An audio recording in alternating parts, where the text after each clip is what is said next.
Danette and Jeanette Millbrook. In 1990, in Augusta, Georgia, twin sisters walked out of a gas station and were never seen again. The clerk who knew them personally turned her back for a moment to ring up another customer. When she looked again, the twins were gone. That was over 35 years ago. No one has ever been charged, and the original police file has been lost. Danette Latonia Millbrook and her fraternal twin, Jeanette Latrice Millbrook, were 9th graders at Lucy C. Laney High School. Raised by their single mother, Mary Louise Sturgis, alongside 7 siblings. Their father, John Millbrook, had divorced Louise when the twins were toddlers and had a known criminal history, including involvement in narcotics. On March 18th, the family attended services at Christ Presbyterian Church. Afterward, the twins walked to Church's Chicken to pick up a family meal. When they returned, they told their mother that a man in a white van had been following them. The original detective never investigated this detail. The twins then walked roughly 40 minutes to their old neighborhood to borrow $20 in bus fare from their godfather, visited a cousin, and stopped at an older sister's home. At each stop, they asked someone to walk home with them.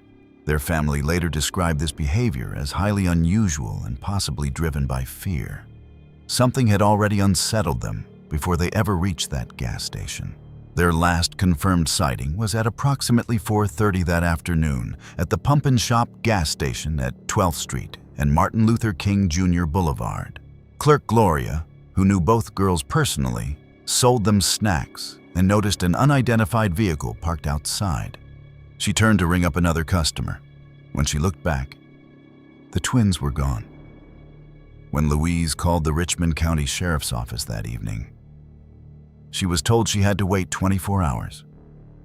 The next day, the report was filed with their surname misspelled and Jeanette's middle name recorded incorrectly, errors that persist in databases today. Detective Jim Shipp conducted a minimal investigation. He did not follow up on the white van. He did not interview the twins' father. He classified them as runaways with little evidence. The case was effectively closed by April of 1991. In 1993, Shipp told NCMEC the girls had been located, causing them to be removed from the national database. The family was never consulted. Why would a detective tell a national database the twins had been found when they had not? The case was reopened in 2013 by newly elected Sheriff Richard Roundtree, who publicly acknowledged the institutional racism in how it had been handled. Familial DNA was collected in 2017 from Louise and eldest sister A. Sander, who passed away in 2018 on the twins' birthday. John Millbrook refused to provide DNA and told family members to refuse as well. The leading suspect theory involves Joseph Patrick Washington, the Shaw Creek serial offender who lived and worked in the twins' neighborhood. His victims were young black women with short hair, and his method involved pulling up in a vehicle and forcing them inside at gunpoint. He was sentenced to 17 consecutive life terms in 1995 and passed away in prison in 1999 without ever being questioned about the twins. A second theory centers on testimony from Ernest Vaughns, currently serving life, who wrote to the Fall Line podcast, claiming the twins went to their father's home, a known narcotics location, where they were harmed. Investigators interviewed Vaughns but deemed his account not credible due to timeline inconsistencies. John Millbrook himself reportedly told his daughter Shanta during a 2019 nursing home visit that the twins were dead and buried, then recanted. He passed away from dementia in January of 2021. The case remains open. In November of 2025, a private investigator contacted the family about a Jane Doe found in Jefferson Parish, Louisiana in 1993 that matched Jeanette's description. DNA comparison was submitted to NamUs in early 2026. A $50,000 reward was established in 2022. This is described as one of the only open cases of missing twins in American history. That case saw investigators close the file, lose the records, and remove 2 names from a national database. But the next one would involve a facility that may have had something to hide, and a mother who was told to stop calling. Robert Thomas Pilson Rahir. On July 6, 1990, a teenager called his mother from inside a treatment facility in Colorado Springs, Colorado. He was crying. He told her the phones were monitored and that he needed to talk to her. Hours later, the staff called to say he had run away. But when his belongings were returned, they included the exact clothes staff said he was wearing when he left, and both pairs of his shoes. Robert Thomas Pilson Rahir, known as Bobby, was a resident at the Cheyenne Mesa Adolescent Treatment Facility. He had been there only a few weeks. His life before that placement had been shaped by loss. His biological father passed away in 1979 when Robert was 4. His mother, Jean, married Gerald Rahir, a paraplegic Vietnam veteran and Purple Heart recipient who became the only father Robert knew. In 1982, Gerald took his own life at the family's California home, and Robert, as a young child, discovered the body. The trauma changed him. He became withdrawn, developed behavioral problems, and was eventually placed in special education. In 1989, Jean found him holding a razor blade, blaming himself for Gerald's passing. After escalating difficulties at school, including being targeted by other students for his weight, Robert was admitted to Cheyenne Mesa. On the morning of July 6th, Robert made his daily phone call to his mother. He was crying and said urgently that staff monitored the phones. He hinted at wanting to leave because conditions were that bad. Jean promised to visit immediately and called the facility, only to be told Robert was unavailable for a day trip. Hours later, staff called to say he had run away. The facility's account is riddled with contradictions. One employee claimed to have seen Robert lying in a field at 8:45 that morning. Another claimed to see him leaving the grounds. However, both accounts coincide with the time Robert was speaking to his mother on the phone. He could not have been in a field and on the phone simultaneously. Most troubling of all, when Robert's belongings were returned to Jung, they included the exact clothes staff said he was wearing when he departed, as well as both pairs of his shoes. Robert had sensitive feet due to a condition and would not have gone barefoot voluntarily. The items were packed hastily in a hospital laundry bag. What was Robert trying to tell his mother on that phone call? And why did the facility's story not hold together? About 1 week before the disappearance, Jean found blood on Robert's undergarments during a home visit. She believes this was evidence of misconduct at the facility, the secret he was desperately trying to reveal during the monitored call.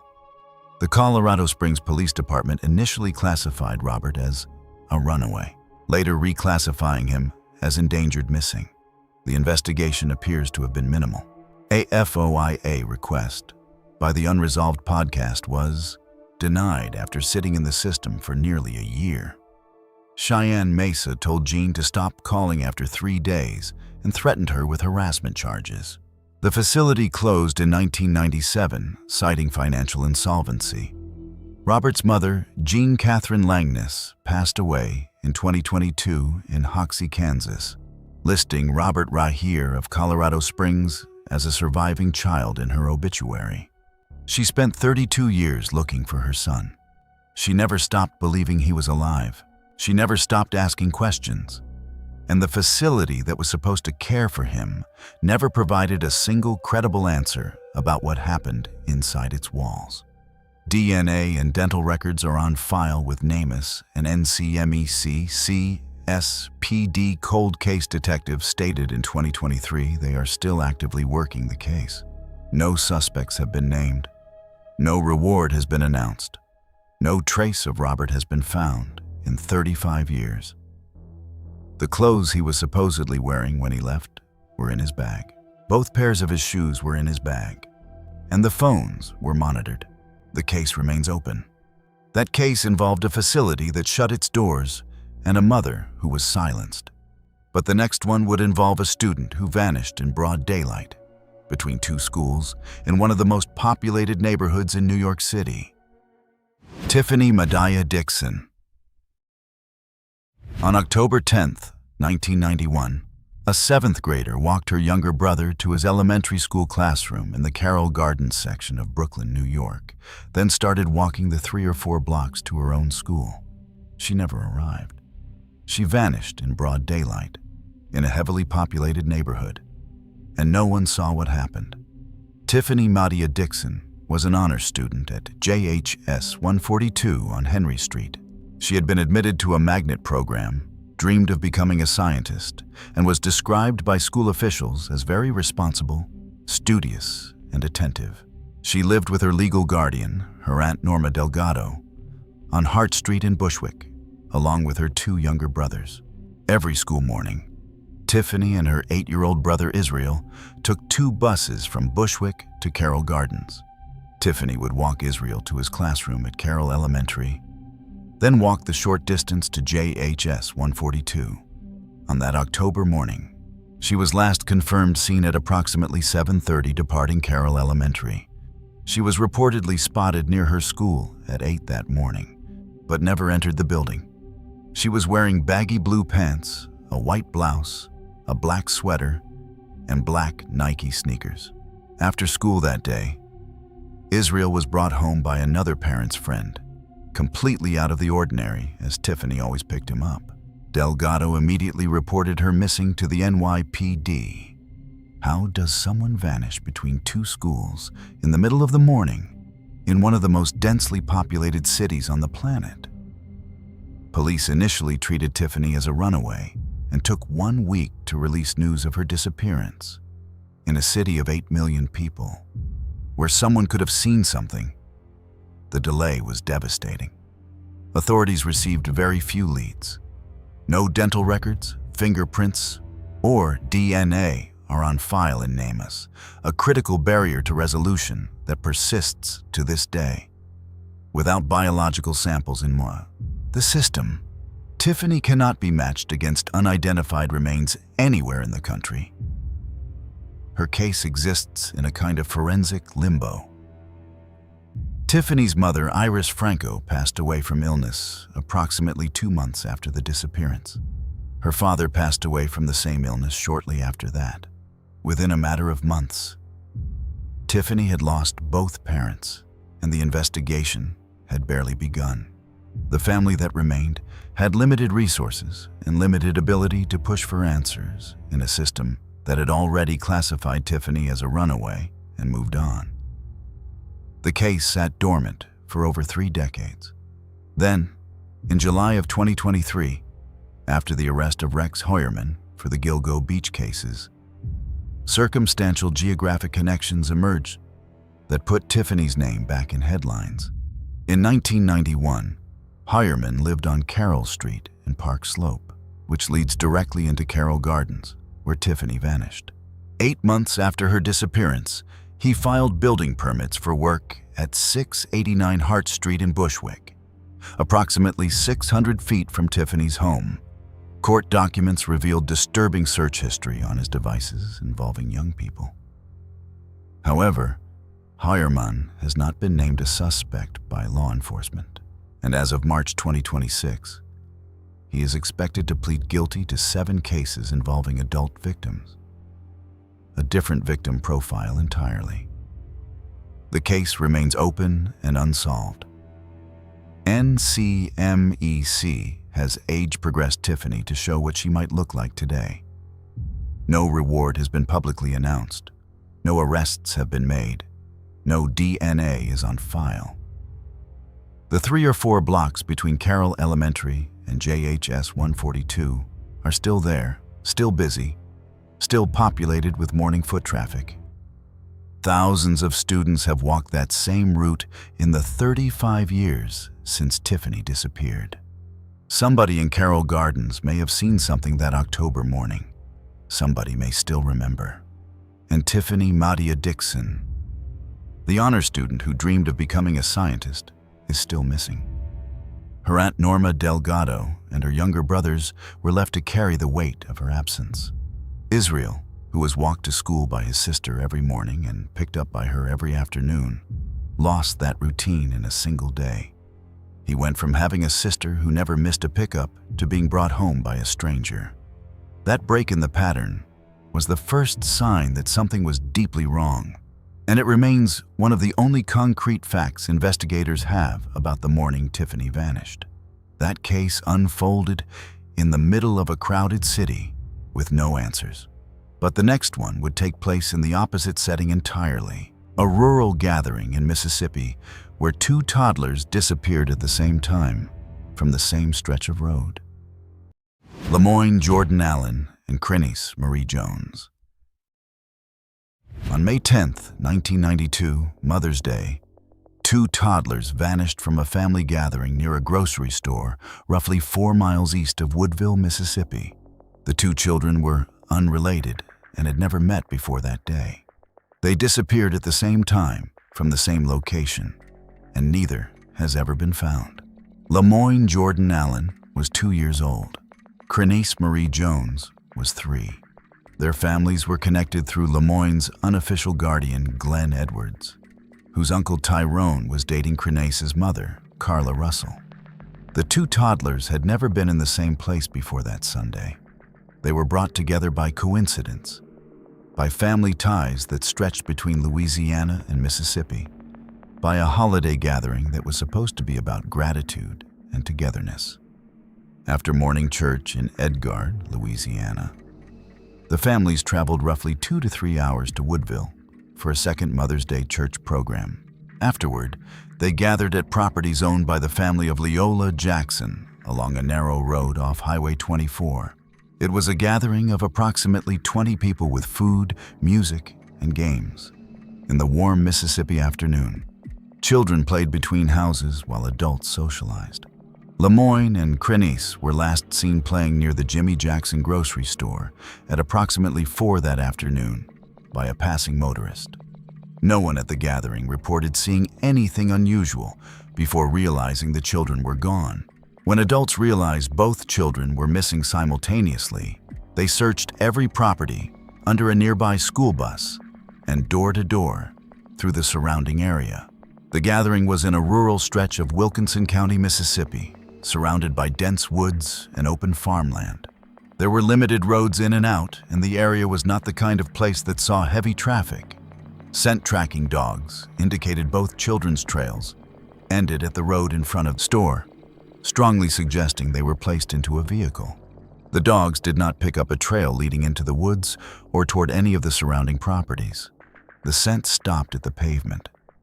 An unidentified blue compact car with a false convertible top, chrome hubcaps, and dark-tinted windows was reportedly seen in the area that afternoon, but was never definitively linked to any suspect. Despite the rural location, the limited number of vehicles that could have been on that stretch of road, and the distinctive appearance of the car described, no one was ever able to identify the driver or trace the vehicle. What kind of person takes two toddlers from a family gathering in broad daylight on a holiday with 20 people nearby and is never identified? Both cases are classified as non-family abductions. The FBI investigated alongside the Wilkinson County Sheriff's Office. No suspects have ever been publicly named.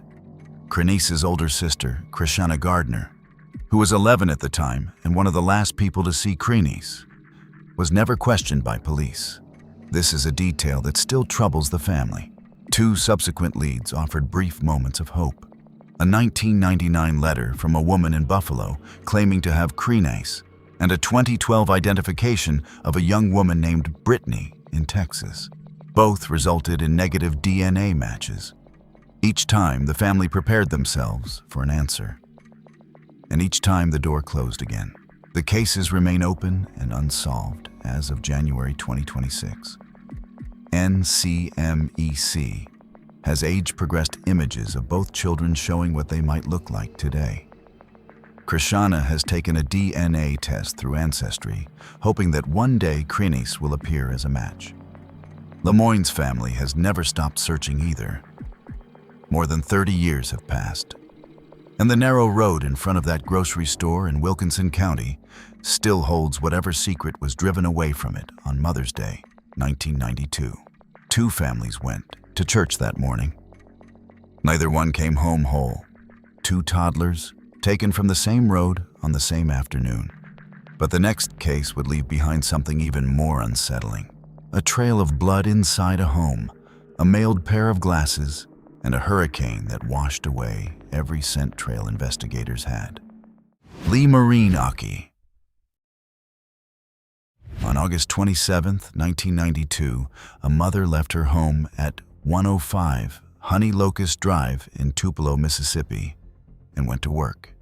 It was the first time she had ever left her daughter home alone. When she returned roughly 90 minutes later, the garage door was open, the front door was unlocked, and there was blood everywhere. Lee Marine Oki was about to begin 8th grade at Tupelo Middle School. She was born in Honolulu, Hawaii, with blonde hair, hazel eyes, a strawberry birthmark at the base of her skull, and a lazy left eye. Her mother, Vicki Felton, departed for work at Leggett and Platt around 7:35 that morning, leaving Lee in her nightgown, waiting for her grandmother's pickup. Heavy storms from the remnants of Hurricane Andrew were moving over northeast Mississippi. At approximately 8:30, Vicki called home using a special ring signal. No answer. She called again. Still nothing. She left work and arrived home around 9 that morning. The crime scene was disturbing. Pools of type O blood in the upstairs bedroom, smeared in the hallway and bathroom, with a blood trail leading from the hallway through the living room to the back door. Blood and hair were stuck to a door frame at a height consistent with someone approximately 5 feet tall, Lee's height. Her bloodied nightgown and undergarments were found in the laundry hamper. Blood appeared to have been partially cleaned from the bathroom countertop, but no cleaning cloth was found. A pair of scissors appeared stained. Missing from the home were Lee's reading glasses, shoes, some clothing, and a sleeping bag. There were no signs of forced entry. Bloodhounds could not track a scent due to the torrential rain from the hurricane remnants. Who enters a home with no forced entry, leaves that much blood behind, and then mails the victim's glasses 13 days later?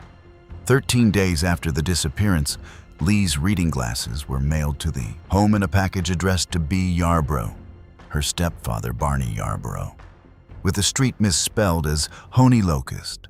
The package bore 6 stamps, twice the needed postage, and was postmarked from Booneyville, Mississippi, 30 miles north.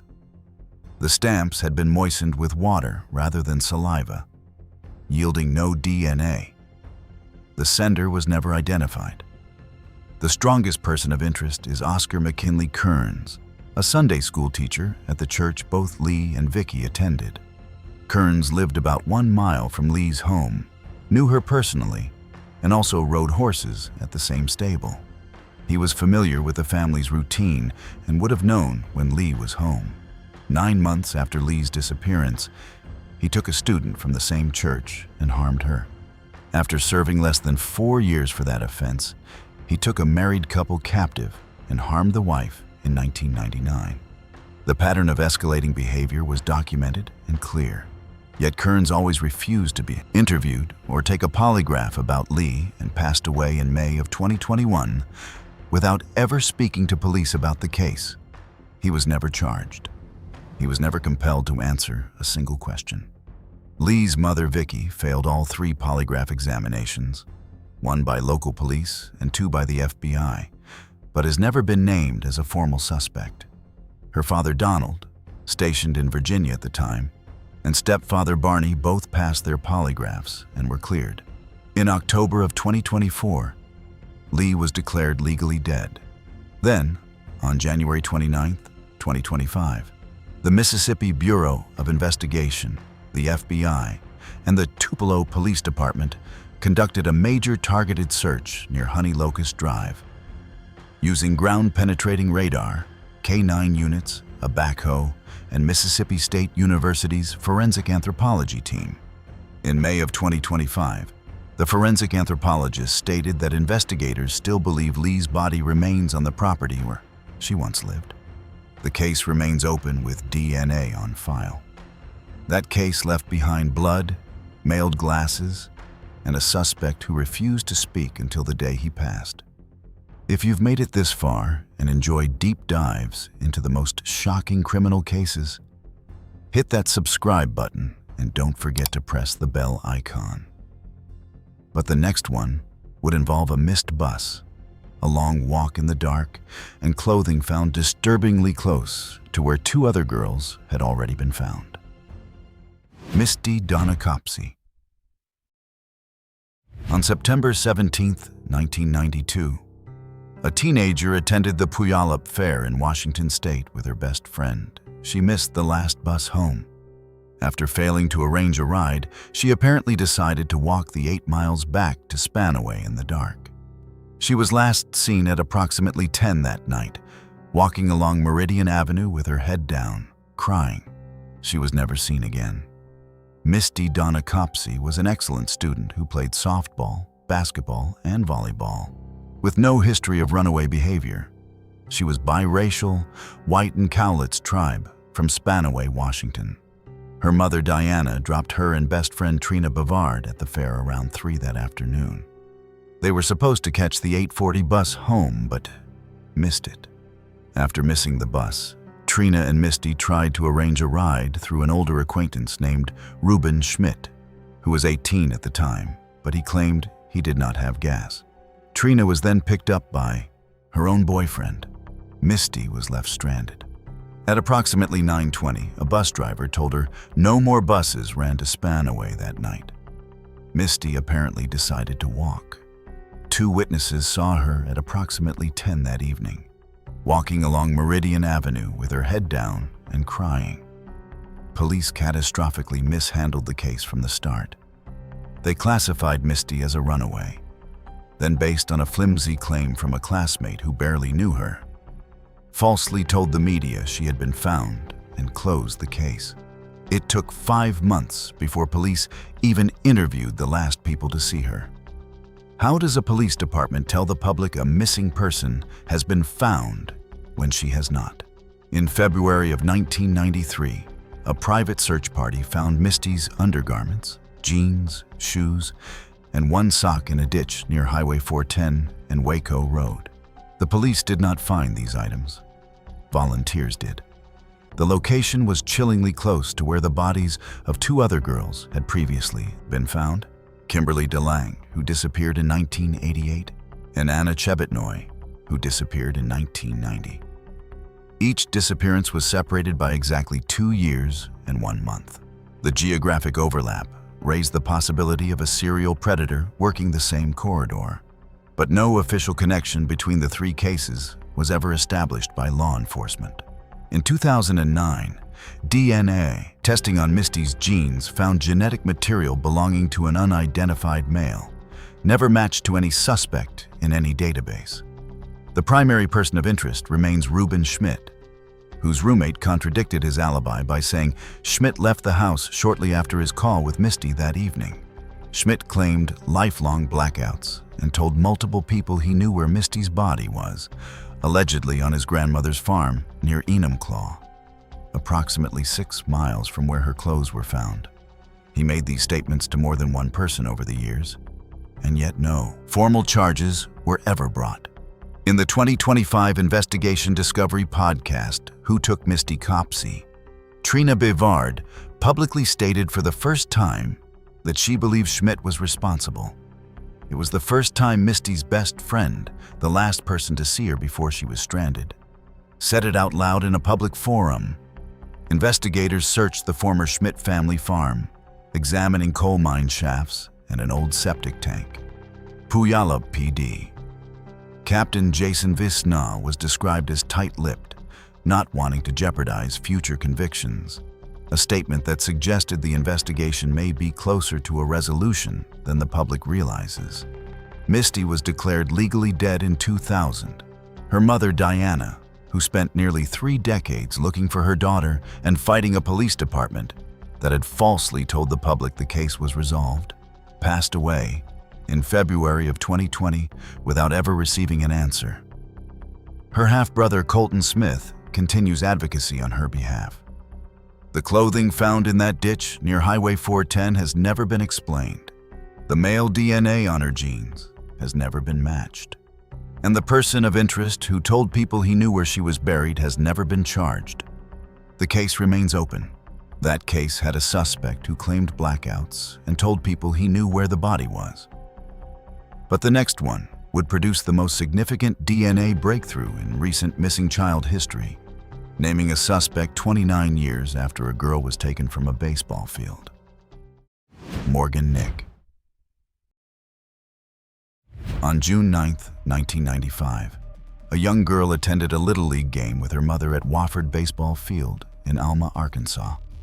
Around 10:30 that night, she and two friends received permission to leave the bleachers to catch fireflies near a sand pit. 15 minutes later, her friends came back. She did not. She has never been found. But 29 years later, DNA would finally name the man who took her. Morgan Chantel Nick was born in West Germany. At approximately 10:45 that evening, the children emptied sand from their shoes near her mother Colleen's car. Morgan's friends reported seeing a man talking to Morgan as she put her shoes back on. The man had been seen watching children earlier in the evening, described as a white male, approximately 6 feet tall, with a mustache and several days of beard growth, wearing cut-off jean shorts and no shirt.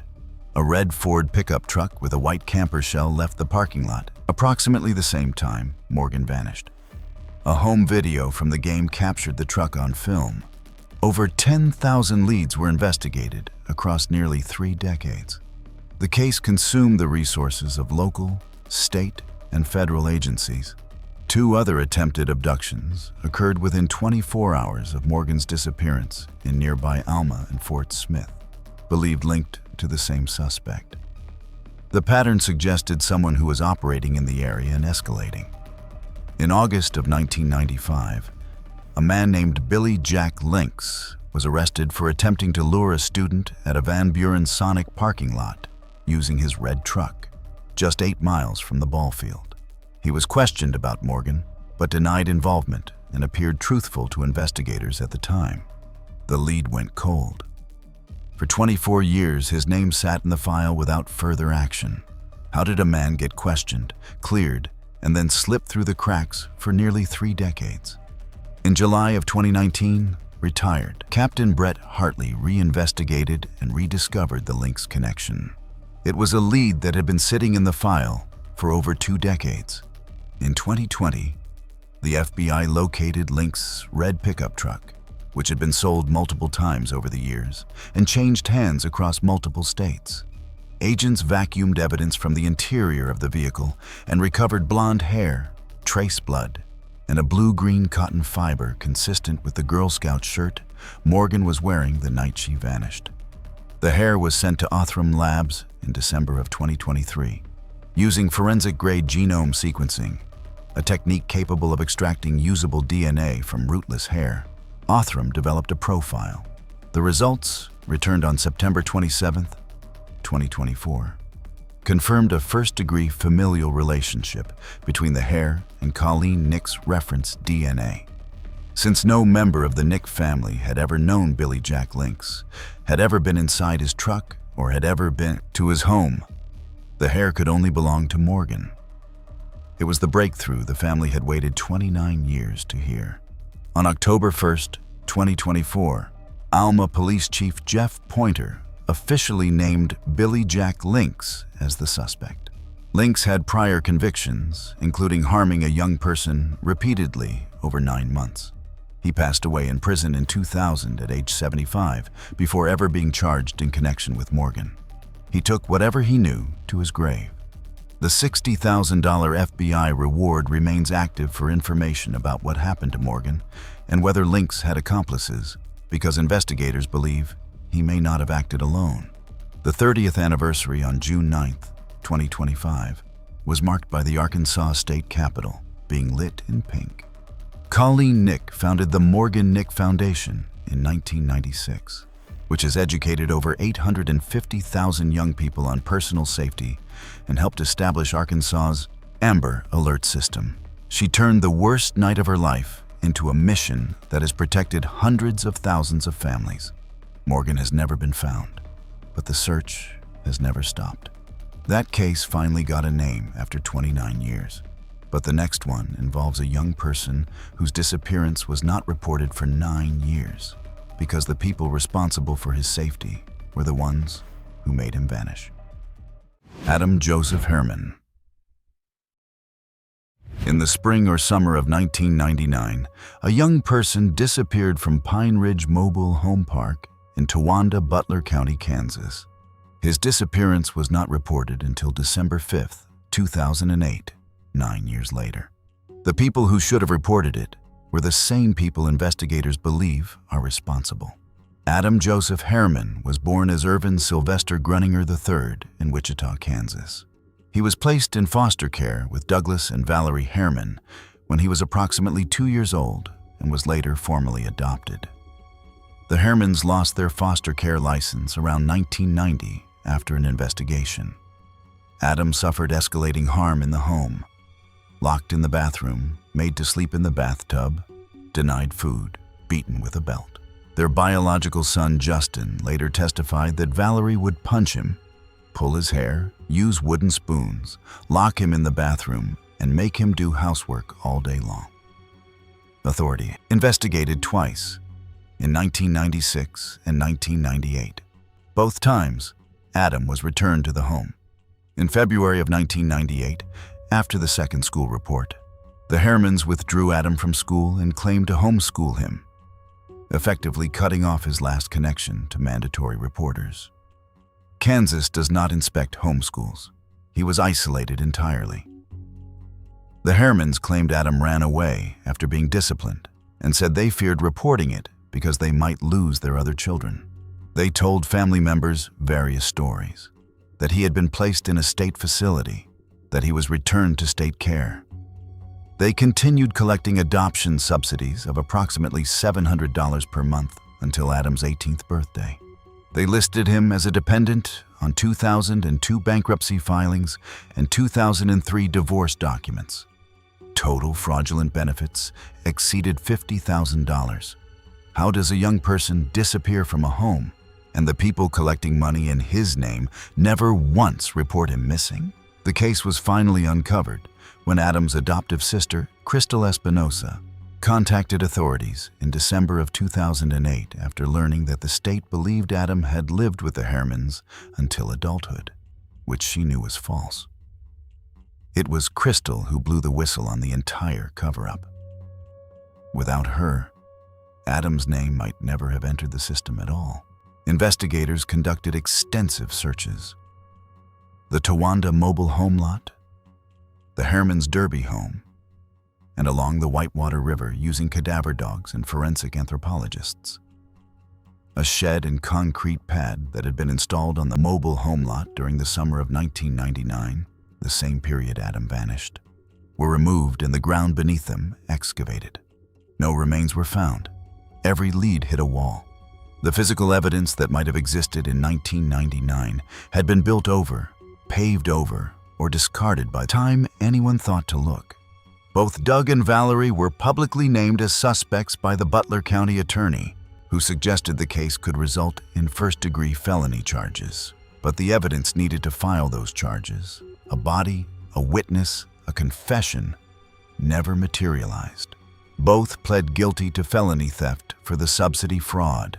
Doug received 9 months. Valerie received 7 months. That was the extent of their accountability. No charges related to Adam's disappearance were ever filed. Doug passed away of natural causes in 2016.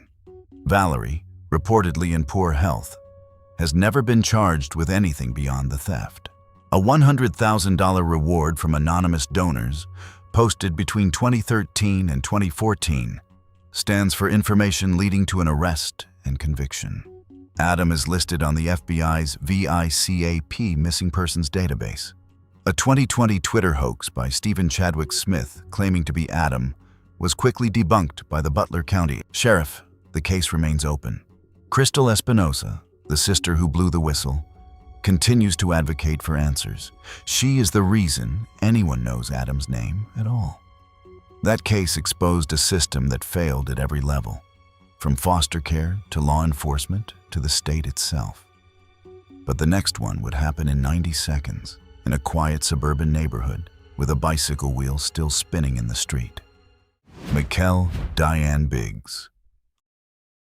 On January 2nd, 1999, in Mesa, Arizona, two sisters were playing outside their home near the intersection of Toltec Street and El Morro Avenue on a Saturday evening around 5:50. Both had received quarters for the ice cream truck.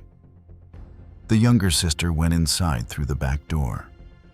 Her mother immediately sent her back out through the garage to get her older sister. The separation lasted approximately 90 seconds. When she returned, she found her sister's bicycle lying on its side in the street with the wheels still spinning and two quarters on the ground nearby. No one heard a scream. Mikkel Diane Biggs was a 6th grade honor student at Lindbergh Elementary who played clarinet, served on student council, and dreamed of becoming a Disney animator. She was described as quiet, kind, and well-educated about stranger danger. Her sister Kimber was the last family member to see her alive. Search dogs lost Mikkel's scent after only a few feet from the bicycle, strongly indicating she was placed into a vehicle within moments of being taken. There was no trail to follow, no drag marks, no evidence of a struggle beyond the bicycle itself. The investigation became one of the largest missing persons cases in Arizona history. 35 abandoned mine shafts searched, every ice cream vendor in the state interviewed, over 800 items of evidence gathered, and approximately 50,000 flyers distributed across the region. Mikkel's father, Darian, was initially scrutinized after police discovered personal issues and he failed a polygraph. But he was cleared after approximately a year of surveillance proved he could not have been involved. The scrutiny cost the family dearly, consuming time and attention that could have been directed elsewhere. How does someone take a child from a residential street in broad daylight in under 2 minutes without a single person seeing or hearing anything? The Mesa Police Department's primary person of interest is D. Lee Blaylock, a registered offender with prior convictions in 3 states who lived approximately 2 blocks from the Biggs home. Blaylock's wife and sister-in-law initially provided him an alibi, claiming he was inside watching football that evening. After Blaylock was imprisoned for other offenses, both women recanted, admitting he had been gone from the home between approximately 5:30 and 7:30 that evening, the exact window of Mikkel's disappearance. 9 months after Mikkel's disappearance, Blaylock broke into a neighbor's home, harmed her severely, broke her neck, kicked her face, and set her house on fire, leaving her for dead.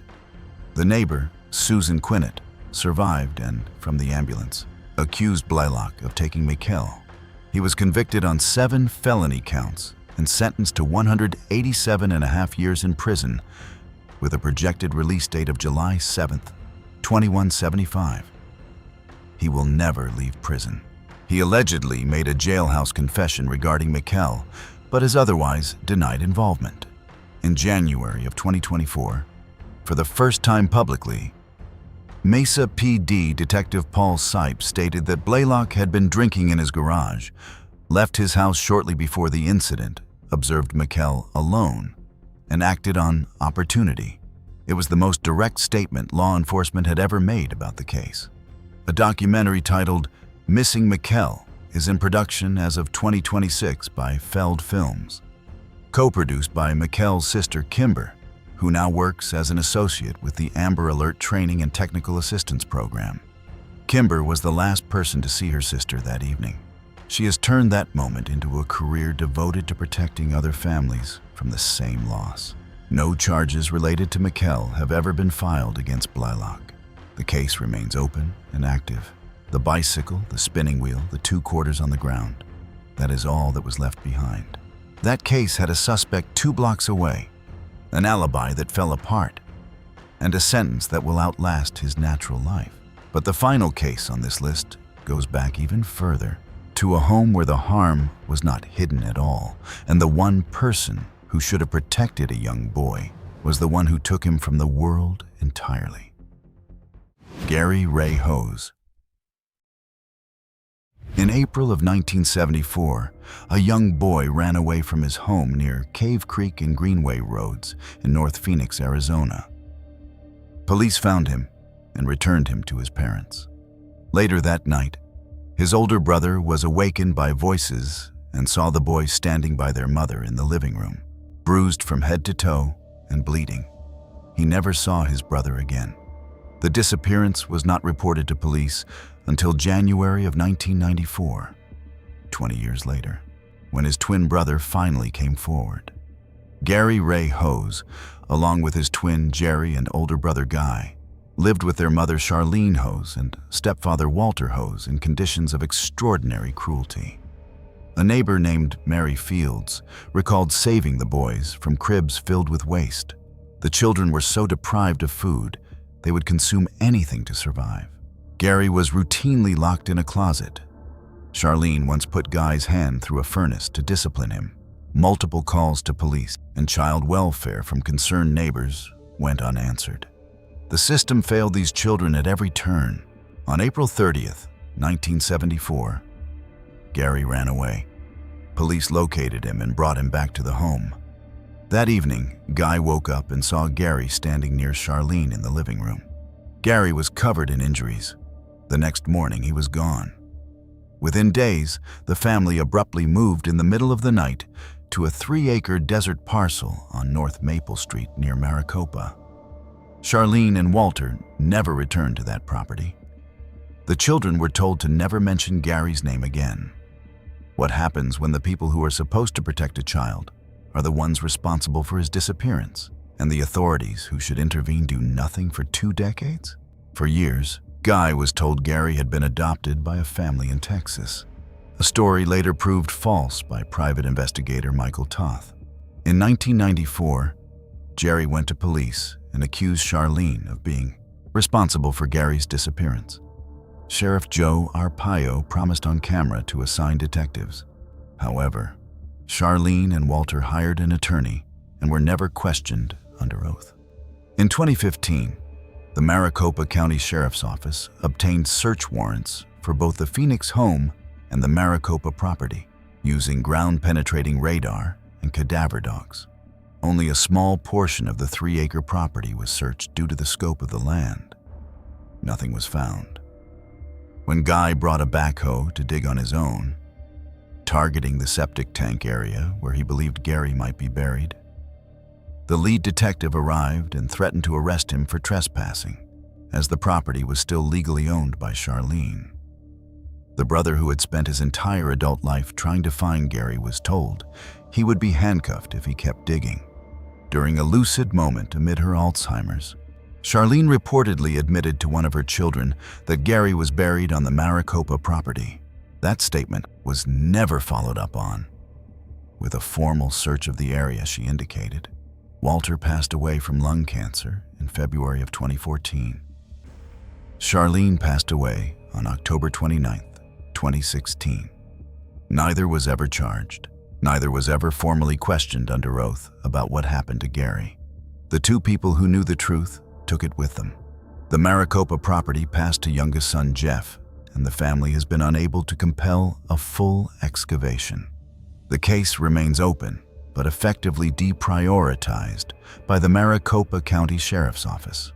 No age-progressed photos exist because Gary disappeared before age progression technology was standard practice. No reward has been announced.